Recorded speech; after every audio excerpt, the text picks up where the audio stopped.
time for a leg day. Can't believe it's already legs again. It's only been 5 days. It's only been 5 days, and it's been 5 days already. Crazy. So my shoulders are still mad sore from yesterday. Went pretty aggressive with the lateral raises, which is usually a good thing to do. Hadn't really been doing it to the extent that I normally do it, but I normally go crazy. Well, I normally lock my elbows, and it really lets me like kind of focus front mid delt, and you can just kind of just like bounce it. You can just go. You can just get mad partials. You can go a bit heavier than normal too. But leg day, talking about leg stuff. I could have skipped. I skipped last leg day because it kind of felt like 5 days was kind of not enough recovery. But it's really just I'm not stretching and massaging my muscles enough. If you have some actual muscle mass on you, you don't realize, or you probably do realize, but like a lot of people take for granted, I think the most is not even stretching, massaging your muscle, getting the lactic acid out, the fucking just moving it around so it doesn't get all stagnant and sticky. And then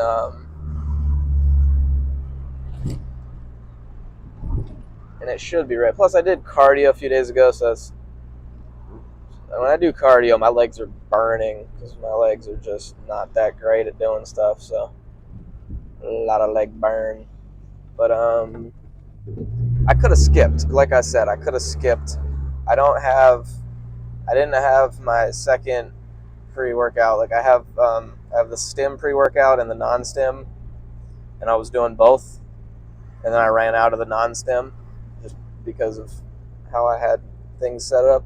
But all I'm taking that for is the citrulline, really. So I just bought some citrulline, and we'll see how that goes. So what I bought is some citrulline malate 2-to-1. So it's 2-to-1 L-citrulline malic acid. And I don't know if you guys care about the science, but from 5 minutes of research, it shows that L-citrulline is what you want, but malic acid kind of makes it more useful. So I don't know. Derek from More Plates, More Dates, he says just go with the L-citrulline, because if you have 6 grams of L-citrulline malate, then you only really have 3 grams of L-citrulline. The rest is malic acid, which it's not like you don't want that, but it's not like you don't want that, but it's probably better. And I'll do some mixing around to see how much I really need, and see what point the pump doesn't really become any more pumpy. Did this dude really park like just a complete fucking douchebag? I should just hit your car, bro. I should really just hit your car. But yeah, not much else to talk about. We're at the gym. Just gonna hit legs.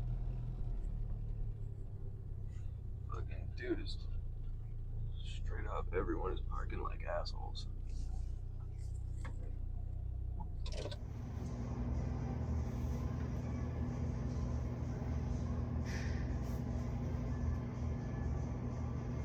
Draping my shirt over so I have something to. I hate draping the shirt over so that I have something for the mic.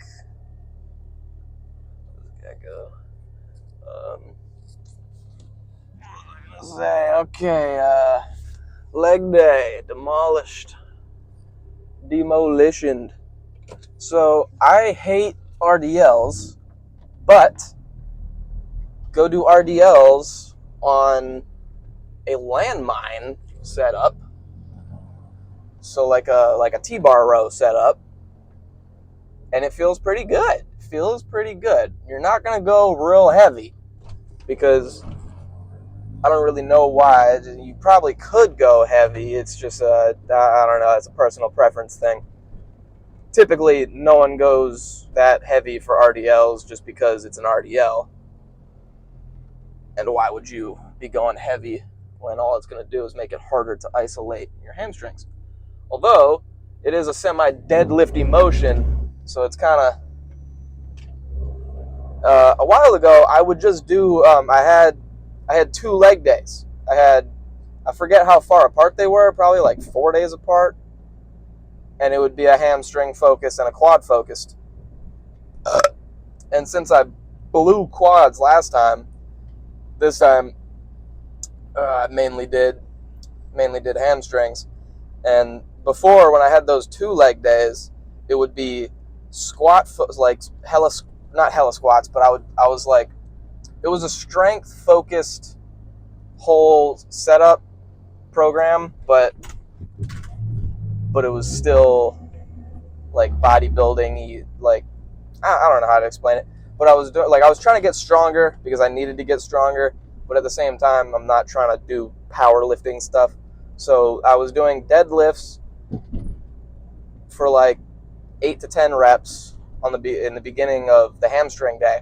And let me tell you, it didn't feel that different while I was doing the hamstring sets. But the next day, the hamstring fatigue was pretty nuts. It was a lot better than if I had just done hamstrings. But it's not that much better for me to move around my programming so I can put deadlifts in, because I really don't care about deadlifts at all. Sometimes I feel like I want to pick up something heavy and I'll do deadlifts. Other than that, I really don't care. So let's see. I didn't squat. Well, I did 1 set of no weight sissy squats with a free bar, but that's just because I was waiting for the quad extension. I really only did like 4 or 5 sets of quads, but they were fucking gnarly sets. I don't know if that's the saying, but I'm a hard believer that if you're not doing, if it's not going to be like a PR territory, or not to say that you have to PR every time, but you know, if you're gonna have a weekday and you know it's a weekday, just get in and get out, get the pump and get out. You're not there to do your full. How do I explain it? I don't know. Like, when you're advanced, your workouts move around. But say your object was to do 10 sets of bench and 10 sets of tricep pushdowns, but you knew that your triceps were pretty taxed going into the workout. So you do your chest, and then at the end, you got 10 sets of triceps now, but you know they're pretty taxed, and you're not going to be able to do the weight that you normally do. Just do like 3 or 4 burnout sets. Just burn it out. You know what I mean? No rests. Because what do they say you should take rest for? So you can push more weight. If you already can't push that much that weight, then what's the point of, taking rest so you can recover to not be recovered still? What, like, you know what I mean? Like, it's different for bodybuilding, because bodybuilding, it's really just about consistency, going in, demolishing the muscle. Not necessarily demolishing, but getting good muscle contraction, getting a good pump. Got to tear down the muscle fibers. Otherwise, you're not. Like, that's what you're doing while you're lifting, is tearing down muscle fibers. But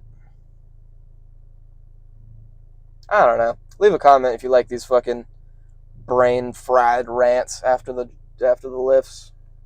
Or leave a comment if you want me to, like, not talk about complete and utter bullshit.